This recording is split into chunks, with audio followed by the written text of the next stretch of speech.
All right. Kind of spoilery stuff, I guess. But. Fair enough. Emails. There's a bunch of them. Trying to decide when I want to get to the spice part. Spice must flow. I guess you're right. Maybe we should just go. All right, yeah, fine, whatever. After our talk about synthetic weed last week, holy shit, we got some emails. Man, a lot of them came in, and a lot of them from like people in interesting lines of work. So what I'm do you going guys talk about when I'm not here? I don't know, man. Drugs mostly. Yeah, okay. Pretty much. Drugs and AK-47s. Yeah. This email is signed Clean Dan. There's been a lot of crime talk. Yeah. Excuse me, man. All right, Clean Dan says, in my roughly 2 years as a... excuse me, goodness. Getting scratchy here. In my roughly 2 years as a criminal defense attorney, I have represented clients who were allegedly involved with spice or synthetic marijuana to varying degrees. The crimes ranged from simple possession to conspiracy, production, and distribution. If there's anything fun about being a lawyer, it's that different cases require you to become reasonably knowledgeable about weird topics, and you learn some crazy shit along the way. Number 1, spice is a blanket term that typically refers to dried leafy matter, usually inert on its own, sprayed with chemicals that are supposed to target the same brain receptors as THC.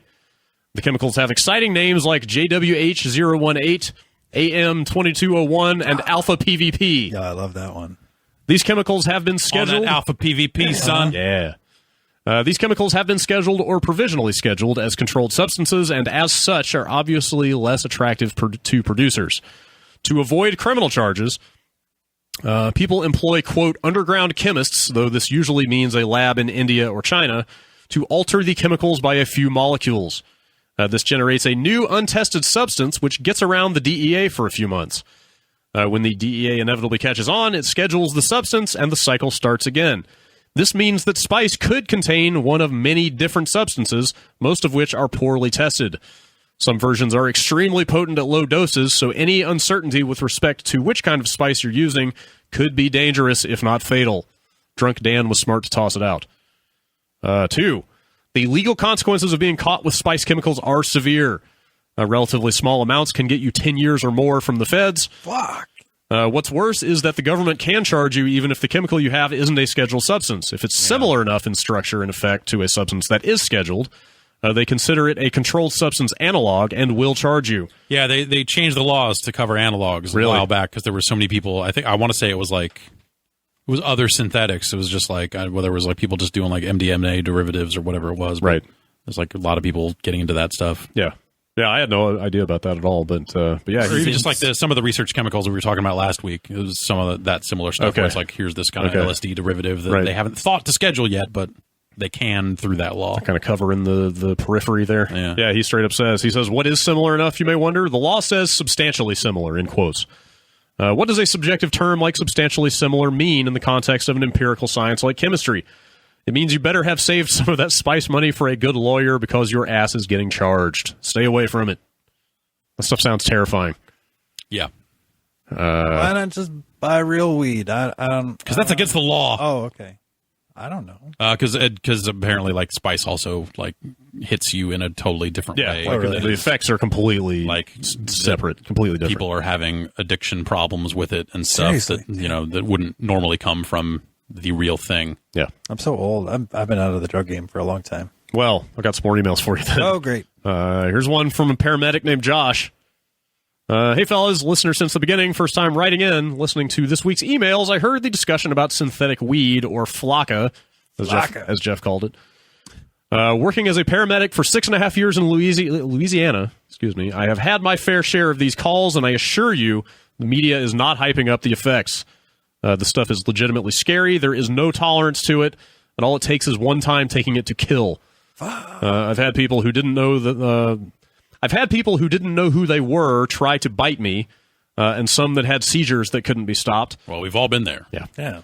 Almost all had to be sedated and intubated because they stopped breathing at the ER. Some people call it legal weed, but I assure you nothing about it is legal. Stay away from this stuff. And nothing about it sounds like weed either. Yeah, totally. If anything, this just starts to sound more and more like angel dust. Yes. Or bath salts, I guess. I don't know. Here is an email from an NYPD officer. I guess I never knew if bath salts were real or not. Yeah, if that was something that was kind of still not at all clear. It seemed like that was a similar thing of they were selling it in head shops, and it was the same type deal of like the packages say like, "Hey, don't consume this," but people are like, "I'm going to get this and consume it."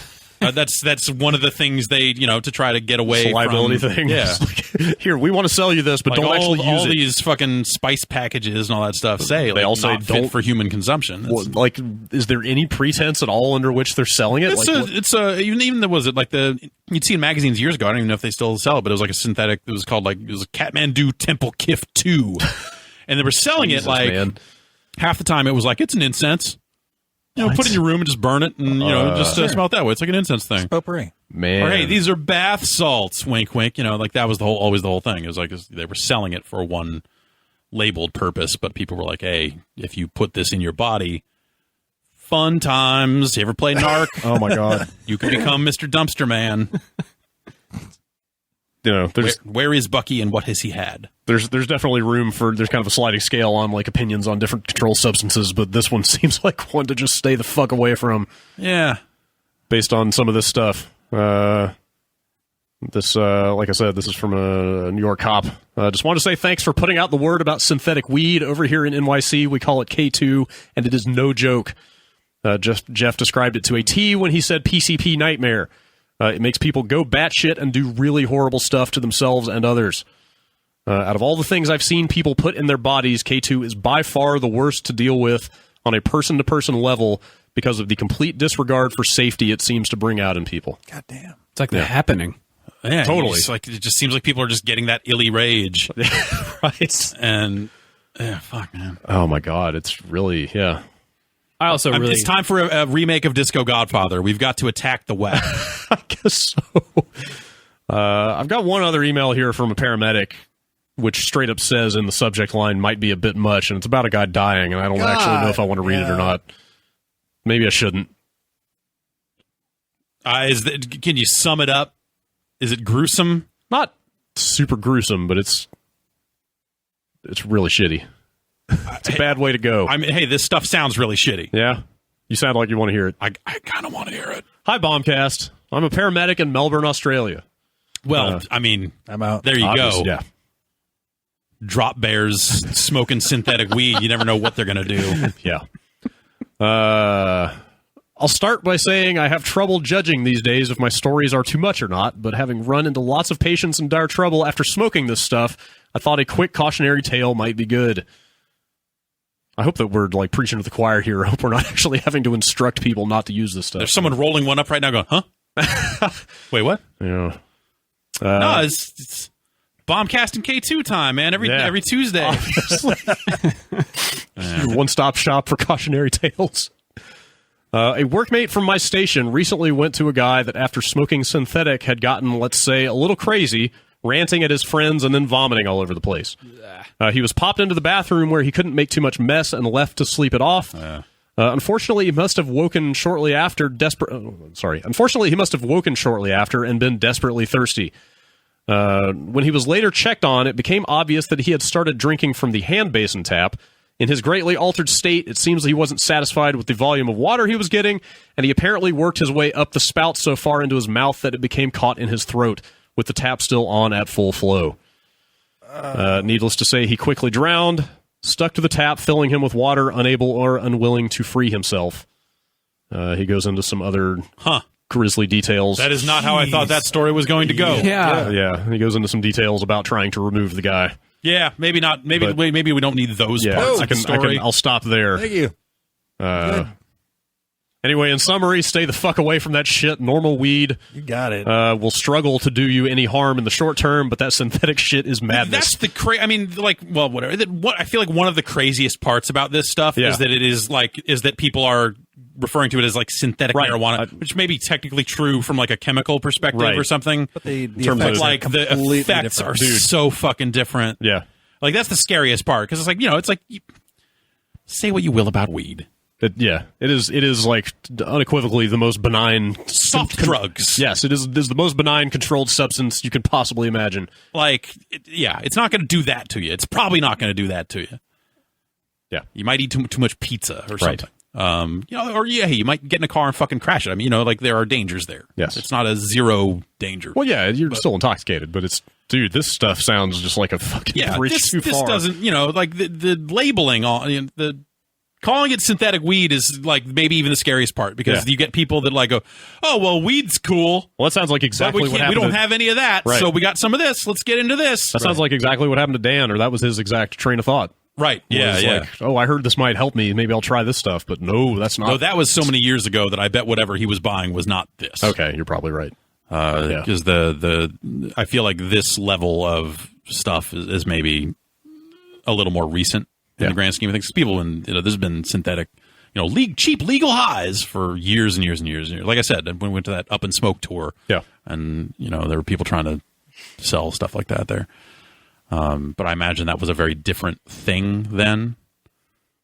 I guess, I don't know. It depends on your perspective. I think like standard marijuana these days is a very different thing than what it was in the 70s. Oh, totally. That's what now you hear. It's being fucking crossbred and grown in labs, and people all have their favorite fucking strains that just sound like fucking blends of coffee or fucking microbrew beers. Right. I'm into the white widow, this, and Try that new Girl Scout cookies. Yeah.